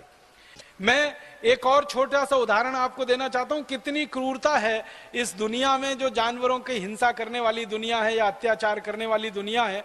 गाय के बछड़े का मांस अभी पूरी दुनिया में लोकप्रिय हो रहा है। गाय का मांस तो सारी दुनिया में बीफ के नाम पे खाया जाता है। व्हील नाम पर एक मांस बनता है जो गाय के बछड़े का होता है। ये व्हील मांस यूरोप और अमेरिका में सबसे ज्यादा खाया जाता है। उसके बारे में पता किया जब मैंने तो मालूम हुआ, गाय का बछड़ा या बछड़ी जब पैदा हो जाता है और मात्र 24 घंटे का होता है, तभी उसको उसकी मां से अलग कर दिया जाता है। मात्र 24 घंटे की देरी में। आप जानते हैं गाय वैसी ही है जैसे कोई मां होती है, जैसे कोई स्त्री होती है। कोई भी स्त्री, कोई भी मां अपने बच्चे को जन्म के तुरंत बाद दूध पिलाती है और उस बच्चे को बड़ा करने के प्रयास में लग जाती है। वैसे ही गाय की भी भावना है कि बच्चे का जन्म होते ही वो अपना दूध बच्चे को पिलाए और उसको बड़ा करे। गाय का दूध पीने से बच्चे में थोड़ी पुष्टि आती है, ताकत आती है, उसकी मांसपेशियों का विकास होता है, उसके शरीर का विकास होता है। 1 दिन का भी बच्चा नहीं होता, जन्म लेते ही उसको हटा लिया जाता है। फिर उस बच्चे को ले जाकर एक ऐसे स्थान पर रखा जाता है जहां ना वो खड़ा हो सकता है, ना बैठ सकता है, ना लेट सकता। आप ऐसे स्थान की कल्पना करो जहां गाय का बच्चा खड़ा भी ना हो सके, बैठ भी ना सके, लेट भी ना सके। कितना संकुचित और कितना छोटा सा स्थान होगा। वहां ले जाकर 1 दिन के गाय के बच्चे को रख दिया जाता है और फिर उसको उतनी ही बेदर्दी से कत्ल किया जाता है जो थोड़ी देर पहले मैं आपसे बता रहा था। एक तरफ गर्दन काट के खून निकालते हैं, पूरी गर्दन एक बार में नहीं काटते, फिर मांस के लिए अलग हिस्सा करते हैं, पांव अलग काटते हैं, एक एक हिस्सा उसका अलग अलग काटते हैं। मांस खाने वालों से पूछा जाता है तो वो कहते हैं कि ये जो गाय के एक दिन के बच्चे का मांस होता है दुनिया में सबसे महंगा बिकता है, क्योंकि ये सबसे ज्यादा नरम होता है, सबसे ज्यादा मुलायम होता है। जो मांस वाले लोग हैं वो कहते हैं कि ये सबसे ज्यादा स्वादिष्ट भी होता है। तो कुछ लोगों के जीभ का स्वाद बना रहे और कुछ लोगों को ये नरम मुलायम मांस मिलता रहे, इसके लिए करोड़ों गाय के बच्चों को जन्म लेने के 24 घंटे के अंदर बच्चों को मां से अलग कर दिया जाता है और ऐसे स्थान पर रखा जाता है जहां ना खड़े हो सके, ना बैठ सके, ना लेट सके, और उसके बाद उनकी बर्बरता से, निर्ममता से हत्या की जाती है। और कुछ लोगों को अपने पेट की आग उसी से बुझाने का रास्ता खुलता है। आप सोचिए, इतनी खतरनाक और इतनी दुष्ट राक्षसी प्रवृत्ति किसकी हो सकती है? मांस खाने वालों के अलावा दुनिया में इतने दुष्ट प्रवृत्ति के और कौन से लोग हो सकते हैं जो एक दिन के गाय के बच्चे के मांस को खा सकें? एक दिन के गाय के बच्चे को उसकी मां से अलग करके उसका बर्बरता पूर्वक, निर्ममता पूर्वक कत्ल करके उसके मांस को खाएं। ऐसी दुनिया में उद्योगों में बहुत तेजी से बढ़त हो रही है, बहुत रफ्तार के साथ ये उद्योग आगे बढ़ रहा है और ये उद्योग आगे बढ़ते बढ़ते सारी दुनिया की करोड़ों गाय के लिए नासूर बन गया। कैलिफोर्निया में दुनिया का सबसे बड़ा कत्ल खाना चलता है। कैलिफोर्निया का जो कत्ल खाना है, उस कत्ल खाने का आंकड़ा है कि एक दिन में वहां 36,000 गाय काटी जाती है। भारत का सबसे कत्ल खाना है, आंध्र प्रदेश में एक है और मुंबई में, महाराष्ट्र में एक है। उसके आंकड़े हैं कि वहां एक दिन में 14,000 जानवरों को काटा जाता है। तो भारत का जो सबसे बड़े कत्ल खानों के आंकड़े हैं उनमें एक दिन में 14,000 जानवर कटते हैं। अमेरिका के जो सबसे बड़े कत्ल खानों के बारे में जानकारी है, वहां एक दिन में 36,000 बड़े जानवर कटते हैं। तो कैलिफोर्निया का जो सबसे बड़ा कत्ल खाना है वहां 36,000 रोज कटती है। उस कत्ल खाने में काम करने वाले एक व्यक्ति ने आंखों देखा वर्णन किया है और उसके द्वारा लिखा हुआ एक छोटा सा बुकलेट है। वो कहता है कि कई बार मैंने ये देखा कि गाय के एक दिन के बच्चे को जब हम कत्ल करने के लिए गाय से छीन कर ले आते हैं तो वो गाय पागलों की तरह से अपने बच्चे को ढूंढने के लिए भागती है और रास्ते में कोई भी मिल जाए उसको टक्कर मार सकती है, उसको घायल कर सकती है। उसको अपना बच्चा देखना होता है, उसको चाटना होता है, उसको चूमना होता है। और वो कहता है हमने देखा है कि गाय के बच्चे को काटते समय, उसका कत्ल करने के समय गाय पागलों जैसी स्थिति में व्यवहार करने लगती है और अंत में फिर उस गाय का भी कत्ल किया जाता है। आप सोचिए कि बच्चे का कत्ल किया, गाय पागल हो गई और उस गाय का कत्ल किया और उस गाय का मांस लोग खा रहे हैं, तो वो पागल नहीं होंगे? आप सोचिए, गाय अपने बच्चे को ढूंढने के लिए बिलखती है, तड़पती है, परेशान होती है। जैसे कोई मां होती है वैसे ही गाय होती है। तो अमेरिका के कैलिफोर्निया के कत्ल खाने में काम करने वाला आदमी लिखता है अपनी उस बुकलेट में कि मैंने कई बार अपनी आंखों से देखा है कि गाय पागलों की तरह से घूमती है, बच्चे को ढूंढती है, जब नहीं मिलता है और रास्ते में कोई भी मिल जाए उसको, वो उसको टक्कर मार देती है, घायल कर देती है। इतनी शक्ति उस गाय में पैदा हो जाती है। हालांकि वो गाय एक ही दिन की सद्य प्रसूता होती है, माने एक दिन पहले ही मां बनी होती है, फिर भी अपने बच्चे को ढूंढने के लिए तड़पती है और इतनी ताकत उसमें आ जाती है। ऐसी स्थिति में करोड़ों करोड़ों गायों को परेशान करके, तड़पा के, उनके बच्चों को उनसे छीनकर, उनको बिलखता छोड़कर जब कत्ल किए जाते हैं और उसका मांस दुनिया के लोगों को परोसा जाता है, तो किस तरह के लोग बनेंगे इस मांस को खाने वाले? किस तरह की वृत्ति होगी ऐसे लोगों की जो इस तरह का मांस खाते हैं? आप उसका अंदाजा लगा सकते हैं।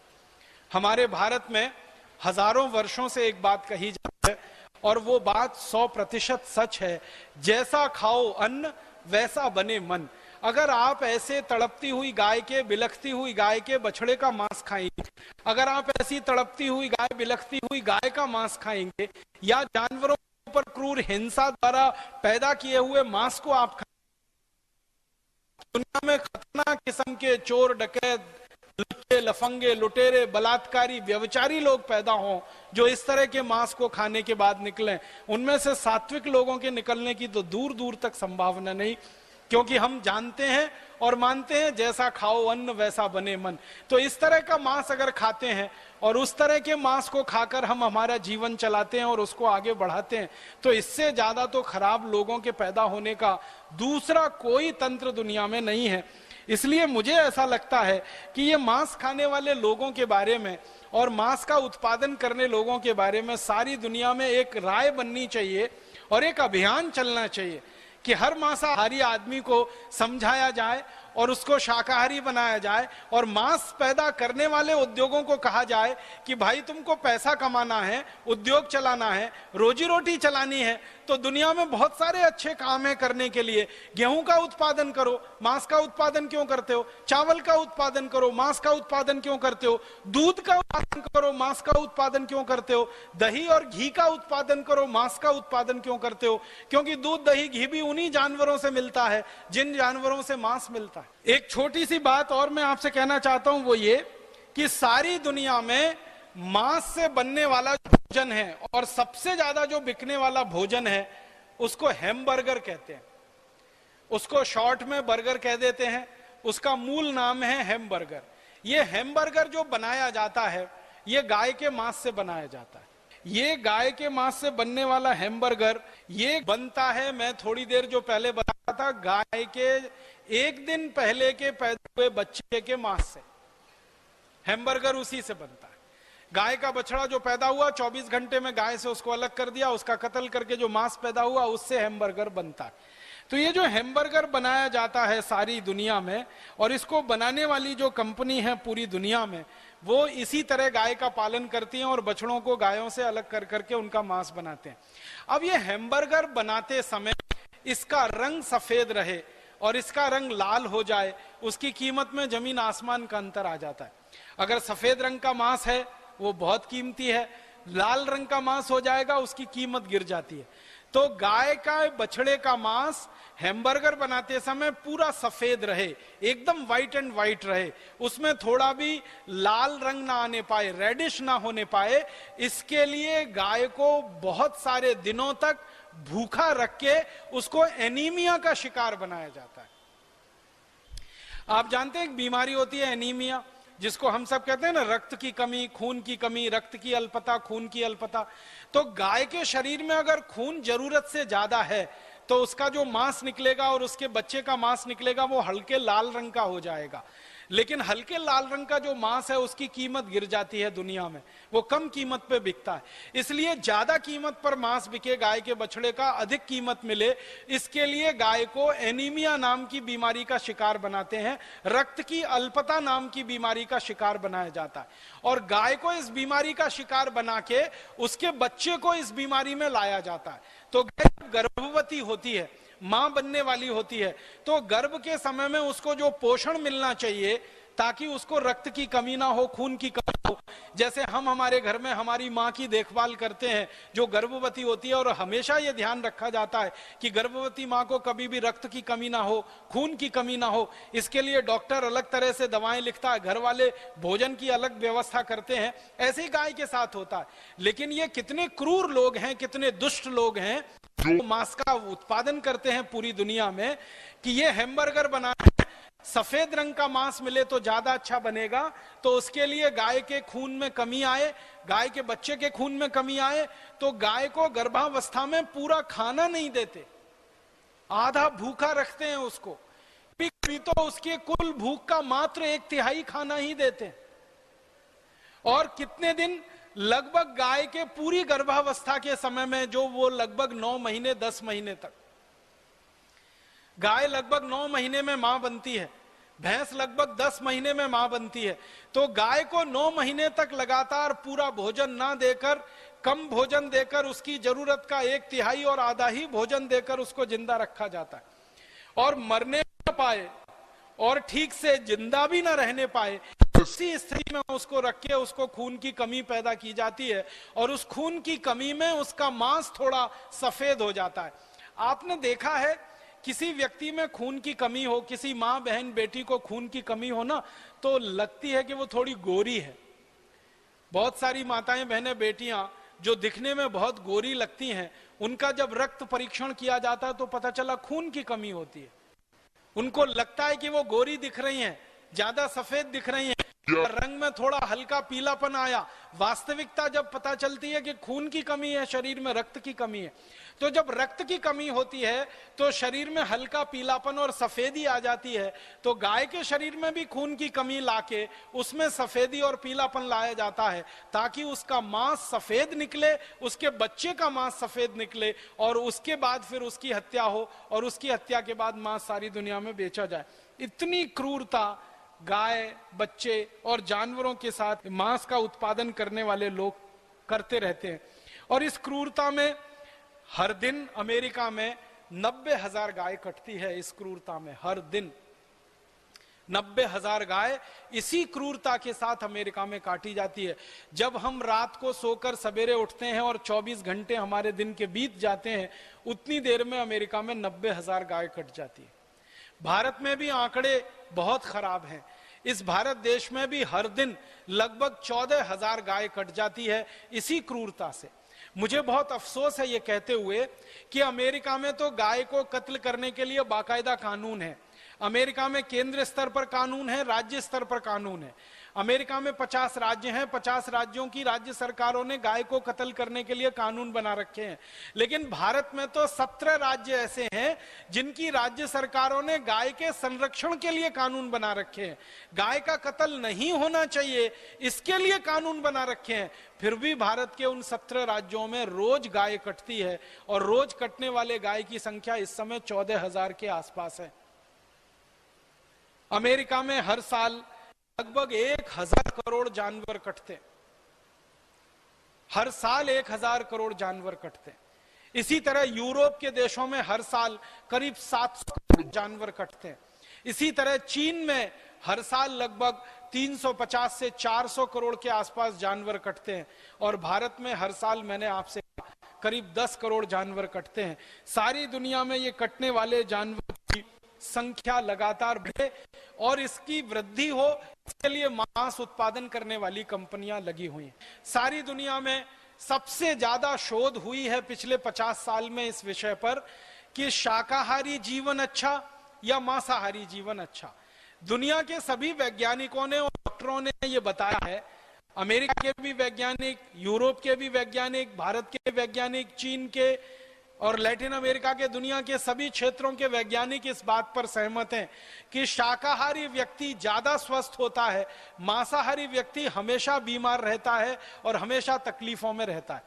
इनको अगर आंकड़ों में मैं बताने की कोशिश करूं तो एक शाकाहारी आदमी को एक मांसाहारी आदमी की तुलना अगर करें तो एक मांसाहारी आदमी में शाकाहारी आदमी की तुलना में 23 गुना ज्यादा जल्दी कैंसर होने की संभावना होती है। इसको ऐसे समझने की कोशिश करें कि एक साधारण आदमी में अगर साल भर में कैंसर विकसित होने की संभावना है, तो मांसाहारी आदमी में उससे 23 गुना कम समय में कैंसर होने और विकसित होने की संभावना। इसको और सरल भाषा में समझाऊं, एक शाकाहारी आदमी को 23 साल में अगर कैंसर होगा तो एक मांसाहारी आदमी को 1 साल में ही हो जाएगा, और मरने की संभावना उसकी 1 साल में ही पैदा हो जाएगी। मतलब इसको ऐसे कहें कि शाकाहारी आदमी 23 साल ज्यादा जिंदा रहेगा, मांसाहारी आदमी उससे 23 साल पहले मरेगा कैंसर की स्थिति में। इसी तरह से डायबिटीज है और हार्ट अटैक है। डायबिटीज और हार्ट अटैक के बारे में सारी दुनिया के वैज्ञानिकों का यह कहना है कि जो शाकाहारी आदमी है उससे 40 गुना ज्यादा संभावना है मांसाहारी आदमी के डायबिटिक होने की और उसके हार्ट अटैक आकर मर जाने की। इसी तरह से अन्य बीमारियां हैं, जोड़ों का दर्द है, घुटनों का दर्द है, अर्थराइटिस है, ऑस्टियोआर्थराइटिस है, मोटापा है, फैटी होना है, ओबेसिटी होना है। इसकी संभावना तो कई 100 गुना ज्यादा है मांसाहारी में शाकाहारी की तुलना। सारे दुनिया के वैज्ञानिक इस बात पर सहमत हैं कि शाकाहारी जीवन ही स्वस्थ जीवन है और शाकाहारी जीवन को जीकर ही आप ज्यादा दिन जिंदा रह सकते हैं। मांसाहारी होकर तो बहुत जल्दी पड़ेंगे और मरेंगे। इसमें संभावनाएं क्या क्या हैं? जो मांसाहारी लोगों के बारे में वैज्ञानिकों का कहना है वो ये कि जो मांस उत्पन्न हो रहा है वो बहुत ही खराब तरीके से होता है। सबसे बड़ा खराब तरीका कि जानवरों को जहां पाला जाता है और रखा जाता है वो जगह बहुत छोटी होती है और जानवर उसमें ज्यादा भरे जाते हैं, और छोटी जगह में ज्यादा जानवरों को जब भरा जाता है तो जानवरों के आपस में जो तनाव की स्थिति पैदा होती है, अक्सर जो सुअर का मांस पैदा करने वाली कंपनियां हैं ना, उनके जो बाड़े होते हैं उनको अंग्रेजी में रेंच कहते हैं। तो सुअरों के जो रेंच होते हैं उसमें हर सुअर दूसरे की पूंछ काट लेता है, क्योंकि वो तनाव में रहता है हमेशा। और तनाव में रहने का कारण क्या है? एक सुअर को रहने के लिए कम से कम जितना स्थान चाहिए उतने में 10 सुअर को रख देते हैं। एक मुर्गे को रहने के लिए कम से कम 4 स्क्वायर फीट जगह लगती है, 4 स्क्वायर फीट में तो 10 मुर्गों को जबरदस्ती रख। एक गाय को रहने के लिए न्यूनतम जितनी जगह चाहिए उसमें 10 गाय को रख देते हैं। एक भेड़ को रहने के लिए, बकरे को रहने के लिए जितनी जगह चाहिए उसमें 10 गुने ज्यादा रख देते हैं। तो जानवर हमेशा तनाव में रहते हैं क्योंकि जगह कम होती है उनको रहने के लिए। आप ही एक इसको रहने की कोशिश करके देखिए कभी। एक कमरा है जिसमें एक व्यक्ति आसानी से रह सकता है, उसमें 10 लोग रहना शुरू कर दीजिए और लगातार 2, 4, 6 महीने रहकर देख लीजिए। आप अच्छे खासे स्वस्थ आदमी हैं, पागल होने की स्थिति में आप आ जाएंगे, इतना बढ़ जाएगा, चिड़चिड़ापन आपको इतना बढ़ जाएगा, परेशानियां आपको इतनी बढ़ जाएंगी। तो वो जानवर तो महीनों ऐसे ही रहते हैं, उनको तनाव बहुत होता है। और तनाव के समय में उनके शरीर में तनाव पैदा करने वाले हार्मोन्स बहुत निकलते हैं। स्ट्रेस हार्मोन का सबसे ज्यादा सीक्रेशन उनके शरीर में उस समय होता है। और उसी समय जब उनको काटा जाता है तो भय और उनको होता है, डर और उनको होता है। तो डर और भय की स्थिति में जब जानवर काटे जाते हैं तो उनके खून में वो सारे के सारे निगेटिव हार्मोन्स या स्ट्रेस हार्मोन, जो तनाव देने वाले हार्मोन है, वो रहते हैं। और थोड़े बहुत मांस में भी रहते होंगे, मांसपेशियों में भी रहते होंगे। और मांसपेशियां और मांस का ही हिस्सा है जो लोग खाते हैं, तो उनके शरीर में वो सब जाते हैं और उसके कारण तरह तरह की बीमारियां लोगों को होती हैं। इसलिए दुनिया में कहा गया है कि मांसाहारी लोगों को शाकाहारी लोगों की तुलना में बीमारियां होती हैं और उनके मरने की सबसे जल्दी संभावना होती है। इसके अलावा दुनिया में और एक महत्व की बात गई है, वो ये कि जो शाकाहारी लोग हैं उनमें दया, प्रेम, करुणा ये सबसे ज्यादा तीव्र गति से और सबसे उच्च स्थिति में मिलती है। सारी दुनिया में कई जगह अभ्यास किया गया, कई जगह अध्ययन किया गया, अलग अलग समूह बनाकर, एक तरफ मांसाहारी लोग हैं, एक तरफ शाकाहारी लोग हैं। तो देखा यह गया कि जो शाकाहारी लोग हैं उनमें दया है, उनमें प्रेम है, उनमें करुणा है, उनमें वात्सल्य है, उसमें ममता है, उसमें ममत्व है। सब तरह के मानवीय गुण सबसे ज्यादा शाकाहारी लोगों में है। और हिंसा है, हिंसा के साथ साथ चोरी, चपाटी, डकैती, बलात्कार की भावना, एक दूसरे को दुष्टता के स्तर पर देखने की भावना, एक दूसरे को नुकसान पहुंचाने की भावना, ये सबसे ज्यादा देखी गई है मांसाहारी लोगों में होती है। और दुनिया में हम देख भी रहे हैं कि इस समय जो हिंसा का सबसे बड़ा दौर चल रहा है पूरी दुनिया में, जहां सबसे ज्यादा हिंसा हो रही है पूरी दुनिया में, आप ध्यान दीजिए वो सारा का सारा इलाका मांसाहारी लोगों का है। और मांसाहारी लोगों के इलाके में होने वाली जो हिंसा है वो जल्दी खत्म नहीं होती है। 10, 20, 50 साल नहीं, सैकड़ों साल वो हिंसा चलती है और इस हिंसा में से प्रतिहिंसा चलती है और वो पूरा इलाका हमेशा के लिए अशांत और अशांति में डूब जाता है। दुनिया में जहां शाकाहार बहुत ज्यादा है उन देशों में आप देख लो काफी शांति मिलेगी। मैंने ये देखा इस अध्ययन में कि जो शाकाहारी लोग हैं वो गरीब हैं, भुखमरी के शिकार हैं, उनमें कुछ महामारियां भी हो सकती हैं, लेकिन सबसे ज्यादा शांति उन्हीं के इलाके में है जहां सबसे ज्यादा शाकाहारी लोग हैं पूरी दुनिया। और जहां मांसाहारी लोग हैं उनमें अमीरी हो सकती है, उनमें अमीरी है, उनमें समृद्धि है, उनमें संपत्ति है, लेकिन सबसे ज्यादा हिंसा उनके बीच में है और मानसिक हिंसा सबसे ज्यादा है, सबसे ज्यादा अशांति उनके बीच में। दुनिया में जिन देशों में मांस सबसे ज्यादा खाया जाता है वहां मानसिक रोगी सबसे ज्यादा है। एक छोटे से देश की कहानी बताता हूं। स्पेन नाम का एक देश है और स्वीडन नाम का एक देश है। स्वीडन को दुनिया में कहा जाता है सबसे ज्यादा अमीर देश है। स्वीडन को कहा जाता है वहां विकास का मानदंड सबसे ऊंचा है। परम पूजनीय स्वामी जी थोड़ी देर पहले अपने व्याख्यान में कह रहे थे ना कि संयुक्त राष्ट्र की जो रिपोर्ट बनती है मानवीय विकास की सूचकांक रिपोर्ट, उसमें स्वीडन हमेशा नंबर 1 पर रहता है, भारत हमेशा 136 नंबर पर रहता है। स्वीडन के बारे में कहा जाता है कि वहां के लोगों को कोई दुख नहीं है, कोई तकलीफ नहीं है, कोई परेशानी नहीं है। उनके यहाँ भ्रष्टाचार नहीं है, उनके यहाँ मारामारी नहीं है, उनके यहाँ वगैरह वगैरह बहुत सारे दुख नहीं है। उस स्वीडन के बारे में अभी मैं थोड़ा अभ्यास कर रहा था, यही शाकाहार मांसाहार के हिसाब से। तो स्वीडन है तो छोटा सा देश, लेकिन मांस सबसे ज्यादा खाया जाता है और मांस का उपभोग सबसे ज्यादा है। तो स्वीडन के कुछ डॉक्टरों ने और वैज्ञानिकों ने एक अध्ययन किया, वो इस बात के लिए कि स्वीडन की सड़कें दुनिया में सबसे अच्छी हैं, सबसे अच्छी सड़कें हैं पूरी दुनिया में स्वीडन में है। ऐसा कहा जाता है कि स्वीडन की सड़कें हैं वो रबर की सड़कें हैं। जैसे आप रबर की सड़क पर चल रहे हैं तो स्वीडन की सड़कें इतनी अच्छी हैं, लेकिन स्वीडन के वैज्ञानिकों का कहना है कि सबसे ज्यादा दुनिया में पीठ दर्द के मरीज अगर कहीं हैं तो वो स्वीडन में ही है। जिनकी सड़कें सबसे अच्छी हैं, जहां पर गाड़ी ऐसे चलती है जैसे पानी में मछली फिसलती हो, वहां के लोगों के पीठ में दर्द क्यों होना चाहिए? भारत जैसे देश की सड़कों के बारे में ये कहा जाए तो समझ में आता है, क्योंकि भारत में तो सड़कें कम है, खड्डे ज्यादा हैं। यहाँ तो सड़क के बीच में खड्डे नहीं है, खड्डों के बीच में से सड़क निकलती है। यहाँ के लोगों के पीठ में दर्द हो तो समझ में आता है पूरी दुनिया में सबसे ज्यादा, लेकिन स्वीडन के लोगों के पीठ में सबसे ज्यादा दर्द क्यों है? तो वहां के वैज्ञानिकों का कहना है कि साइकोसोमेटिक डिसऑर्डर है वहां के लोगों को। मनोदैहिक जो चिकित्सा करने वाले वैज्ञानिक है वो कह रहे हैं कि इसकी ज्यादा असंतुलन में से पैदा हुई बीमारियां हैं, उन सड़कों से कोई लेना देना नहीं है। और उनका कहना है कि बीमारियों का एक बड़ा कारण उनके यहाँ वो मांसाहारी भोजन है और मांसाहारी जीवों की हत्या है और उनसे निकलने वाली हिंसा है। तो ये अभी अध्ययन सारी दुनिया में हो रहे हैं और बता रहे हैं कि कैंसर ज्यादा हो रहे हैं, डायबिटीज ज्यादा हो रही है, हार्ट अटैक ज्यादा हो रहे हैं, ब्रेन हेमरेज ज्यादा हो रहे हैं, कोलेस्ट्रॉल ज्यादा बढ़ रहा है, मोटापा ज्यादा बढ़ रहा है, हमारे घुटनों के दर्द, कमर के दर्द, कंधों के दर्द ज्यादा बढ़ रहे हैं मांसाहारी लोगों को। तो हम क्यों फालतू में इस दुनिया में जाएं, मांस खाने वाले बने? इसलिए मेरा आप सभी से एक विनम्र निवेदन है, मैं तो ये मान के आपसे ये बात कह रहा हूं कि हम में से तो शायद ही कोई भारत स्वाभिमान का कार्यकर्ता होगा जो मांसाहारी अब तक बचा होगा, अन्यथा तो वो शाकाहारी हो गया होगा। प्राणायाम करते करते, योग करते करते, बार बार आस्था चैनल पर परम पूजनीय स्वामी जी का व्याख्यान सुनते सुनते अब तक तो सभी भारत स्वाभिमान के जो कार्यकर्ता हैं, भारत स्वाभिमानी हैं, वो सब शाकाहारी हो गए होंगे। लेकिन गलती से कोई एक आध बच गया है तो अब हो जाना चाहिए, उसको बहुत जल्दी से जल्दी शाकाहारी हो जाना चाहिए, उसको मांसाहारी रहना ही नहीं चाहिए।